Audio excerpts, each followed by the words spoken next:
Hello, hello, mình là và cho nó là gì vậy nó biểu hiện trên này cho nhà bộ cho nó bên mà nó đi cái sao bộ nó biểu gì bộ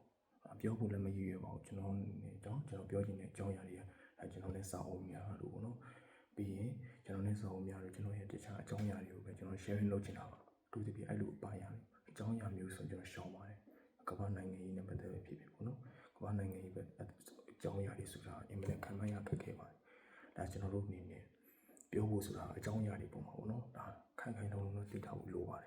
်ဒါအခုကျတော့ဒါပြောချင်တယ်လို့ထင်ပါတယ်ဘာလို့ဆိုတော့ကျွန်တော်မိတ်ဆွေကျွန်တော်တငယ်ချင်းနဲ့နော်ဒါညီလေးတယောက်ကနေချက်ပေါက်မှာပေါ့နော်ဒါသူတို့ကနေပြီးဒီဟော်မိုးစီလေကြပါပေါ့နော်ဒါဟော်မိုးစီလေကြလက်ရှိဖြစ်နေတဲ့ဒါအရှိလေပါရစစ်ပွဲနေပေါ့နော်ဟော်မိုးစီလေကြောင်းဟော်မိုးစီလေကြအကြောင်းပေါ့နော်ကျွန်တော်တောင်းဆိုတော့ဒါဒီအကြောင်းဟော်မိုးစီလေကြောင်းဆိုတာတော့ဒါကျွန်တော်တို့မြန်မာပြည်ပြည်သားတွေနဲ့သိပြီးတော့ဟိုအရင်ကြီးကြုံတော့အရင်တော့မရှိပါဘူးဒါပေမဲ့ဒီအကြောင်းအရာပေါ့နော်ကျွန်တော်ရဲ့ဒါကိုယ်ပိုင်အတွေးမြင်ကိုပဲရှုထားပါတယ်ဒီဒါရရှိလာတဲ့သတင်းတွေနော်ဒါအကြောင်းအရာတွေပေါ်နိုင်ငံကသတင်းတွေအကြောင်းအရာတွေပေါ်မှာပဲကျွန်တော်ရဲ့ဒါအတွေးမြင်ဖြစ်ပါတယ်အားလုံးကိုပြောပြခြင်းဖြစ်ပါတယ်ဒါတဦးတယောက်ပေါ်မှာဒါဒီကနေနာလို့ခြင်းမရှိပါဘူးပထမဆုံးပြောမယ်ဆိုရင်ပေါ့နော်ဒီဟိုမိုးစီလေကြောင်းပေါ့နော်ဟိုမိုးစီလေကြောင်းဆိုတာအင်မတန်မှဒါစီးပွားရေးအချက်ကြပါတယ်ဒါဟိုမိုးစီလေကြောင်းဆိုတော့ကျွန်တော်တို့အနေနဲ့ပေါ့နော်ဒီဟိုမိုးစီလေကြောင်းရှိတဲ့နေရာဆိုရင်ကျွန်တော်တို့မိုင်းရှန်ပင်လယ်ကွေးနဲ့ဒါအိုမန်ပေါ့နော်အိုမန်ပင်လယ်ကွေးမှာဒါအိုမန်ချိတ်ဆက်တဲ့ဒါအရာဖြစ်ပါတယ်ဒီရေလေကြောင်းဆိုရင်ဒီရေလေကြောင်းဆိုရင်ဒါချိတ်ဆက်ပြီးတော့ဒါဒီရေလေကြောင်းရဲ့အားလုံးရဲ့ဒါပြောဆိုရဆိုတော့ဒီရေလေကြောင်းဆိုပေါ့နော်ကမ္ဘာရေနဲ့တင်ပို့မှုရဲ့ဒါ9ပုံတပုံပေါ့နော်ကျွန်တော်တို့အနေနဲ့9ပုံတပုံ20ရာခိုင်နှုန်းကနေပြီး25 30အထိဒီရေလက်ချားနေပြီးတော့ကျွန်တော်တို့ကဒါကုန်းသင်းမောတွေကနေဒီသင်းမောကြီးတွေပေါ့နော်ဒါကုန်းဒီသင်းမောကြီးတွေရှင်းနေတင်သင်းမောကြီးတွေဒါချိတ်ဆက်ပြီးတော့ဒါပို့ဆောင်နေတာဆိုပြီးတော့ကျွန်တော်တို့သိရပါတယ်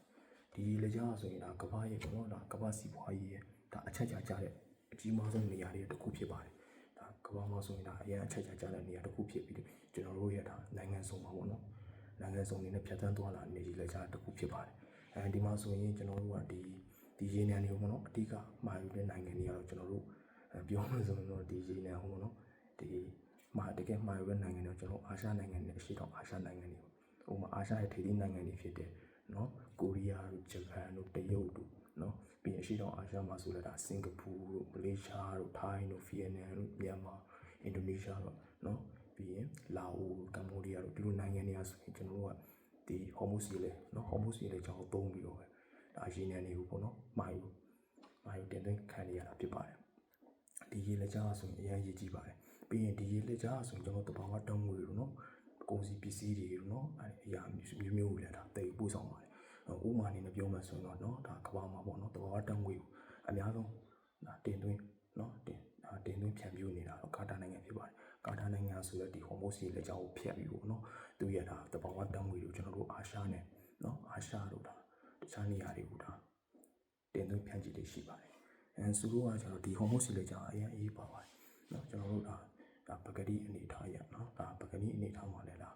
ဒီရေလေကြောင်းဟုတ်เนาะဒီရေလေကြောင်းအရင်အေးပါပြီးတော့เนาะရှိပါတယ်ဒါလည်းလုံးဖြစ်ပေါ်နေတဲ့စပွဲမှာဆိုရင်ဒီရေလေကြောင်းဆိုရင်ဒီရေလေကြောင်းကိုပိတ်ပြမယ်ဆိုပြီးတော့เนาะအီရန်ကနေပြီးတော့ဒါချင်းထုတ်ထားပါတယ်ဒါအီရန်ဆိုတာတော့ဒါဟော်မိုးစီလေကြောင်းနေရတာဒါနီးကတဲ့အနေထားမှာရှိပြီးတော့တင်เนาะသူတို့ရဲ့ဒီမြောက်ဘက်အရှေ့မြောက်နဲ့မြောက်ဘက်ပိုင်းဟာဆိုရင်ဒါအီရန်ရဲ့เนาะအီရန်ထိန်းချုပ်မှုအောက်မှာရှိပါတယ်ဒီဟိုမိုးစီလေကြောင်းအောင်ကျွန်တော်တို့အနေနဲ့ပေါ့ဒီဟိုမိုးစီလေကြောင်းပိတ်လို့မှဆိုတော့ကမ္ဘာစီးပွားရေးရဲ့အနေထားဆိုရင်ဒါတော်တော်ကြီးယူမှာလားရေနံပေါ့နော်ရေနံနဲ့တဘာဝတန်ငွေစီးကြီးဆိုအင်မတန်မှဒါအင်မတန်ထိုးတက်သွားမှာကမ္ဘာရေနံဒါတဘာဝတန်ငွေစီးအခုတော့မှကျွန်တော်တို့အာရှဘက်မှာဆိုရင်ဒီနော်ဟိုမိုးစီလေကြောင်းမှာဒီတင်သွင်းတဲ့ဥစ္စာတွေနဲ့ပတ်သက်ပြီးပေါ့နော်ဒီရေနံတင်သွင်းမှုတွေပါတယ်ရတာခက်ခဲတွေဖြစ်နေတာကြောင့်ပေါ့နော်ဒါတော့တချို့နေရာမှာဆိုဒီရေလေကြောင်းကိုဖြတ်ဖို့ပဲပေါ့နော်မဝင်မရဖြစ်တောင်းတင်နေတဲ့အတွက်ဒါဒီရေနံနဲ့ရေနံဈေးတွေပေါ့နော်ရေနံဓာတ်ဆီဈေးတွေဆိုကျွန်တော်မြန်မာနိုင်ငံနဲ့အပြင်ဒီထိုင်းတို့ဘာလို့မှမဟုတ်ဒီပြဿနာတွေကိုကြုံတွေ့နေရတာဖြစ်ပါတယ်အရက်ခရက်ခါဆိုရင်ကျွန်တော်တို့အရှိတော်အာရှနဲ့ပေါ့နော်ဒီဒါအင်အားကြီးနိုင်ငံတွေဖြစ်တယ်ပေါ့နော်ကျွန်တော်အာရှရဲ့တရုတ်ဂျပန်နဲ့ကိုရီးယားတို့ပေါ့အင်မတန်မှထိခိုက်မှုရှိပါတယ်ဒီဟော်မိုးစီလေကြောင်းအရင်အေးပါတဲ့အရာတစ်ခုဖြစ်ပါတယ်ဒါနဲ့ပတ်သက်ပြီးပေါ့နော်ဒါဒီဟာနဲ့ပတ်သက်ပြီးကျွန်တော်တင်ပြနေဖြစ်ပြီးတော့ဒီဟာနဲ့ပတ်သက်ပြီးတော့နော်အများဆုံးပြန်လဲဆင်ပြီးဖို့အတွက်လည်းမျှော်လင့်ပါတယ်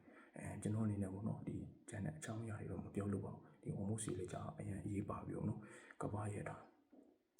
ကဘာမှာဆိုရင်လည်းအချင်းနဲ့တင်ပို့မှုရတော့နော်ငါးဝုံတပုံဆိုနေတာမဟုတ်ပါဘူးဒီကနေပြီးတော့ပေါ့နော်အကျိုးအမြတ်တွေအများကြီးဖြစ်တော့မှာဖြစ်ပါတယ်နိုင်ငံတွေအနေနဲ့လည်းတကယ်လို့ဒီမှာတခုခုပေါ့နော်ဒါတခုခုဖြစ်ခဲ့မယ်ဆိုရင်ဒါတခုခုဖြစ်မယ်ဆိုရင်ဒါအကြောင်းအရာအမျိုးမျိုးကျွန်တော်တို့နိုင်ငံတွေကနော်အရှိတောင်အာရှနဲ့ဒီအာရှထိပ်သီးနိုင်ငံတွေနဲ့ဒါကဘာတစ်ခုလုံးပေါ့နော်အများကြီးရိုက်ခတ်စီမှာဖြစ်ပါတယ်ဟုတ်ကဲ့အားလုံးကျေးဇူးတင်ပါတယ်